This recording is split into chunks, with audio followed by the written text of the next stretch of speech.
Doctor ইউনূসও তখন প্রধান উপদেষ্টা হতে চেয়েছিলেন।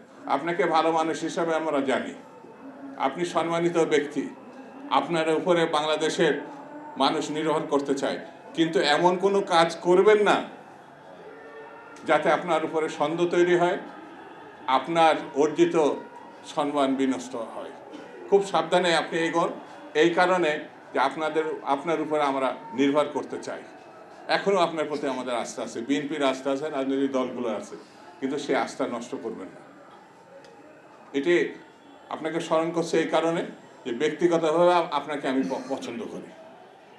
আপনাকে কেউ না কেউ ব্যবহার করতে চাচ্ছে, কেউ না কেউ আপনাকে কলঙ্কিত করতে চাচ্ছে। এই জায়গাটা আপনাকে সতর্ক থাকতে হবে। বন্ধুরা, আমি বেশি কথা শুধু বলবো না, এই আকাঙ্ক্ষা এবং সংখ্যা এইভাবে কিন্তু দেশ এগিয়ে যাচ্ছে।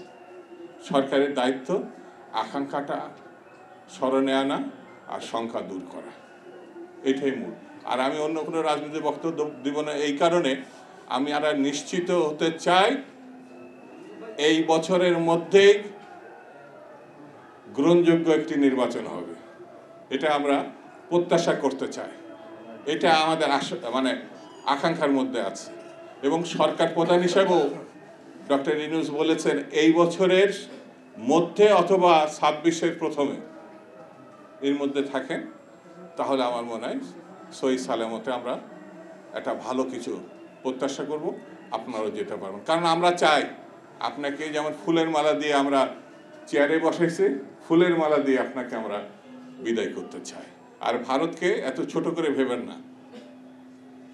সরকারের উদ্দেশ্য বলি, ভারত আর সীমাহীন লুটপাটের যে টাকা শেখ হাসিনার, প্রচুর অস্ত্র তার কাছে আছে।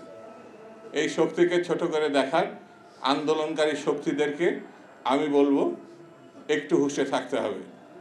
এদের থেকে আমরা কিছু নিতে পারিনি। এই সচিবালয় এখনো হচ্ছে আওয়ামী লীগের। এই সচিবালয়ে কি হচ্ছে, আগুন দেওয়ার থেকে শুরু করে আপনারা জানেন একটু পরিবর্তন হয়নি। আইন শৃঙ্খলা বাহিনীর কথা নাই বা বললাম। সেই জন্য বন্ধুরা, আমাদের ঐক্যবদ্ধ থাকতে হবে, আন্দোলনের শক্তিকে ঐক্যবদ্ধ থাকতে হবে এবং সামনের দিকে আমাদের এগিয়ে যেতে হবে।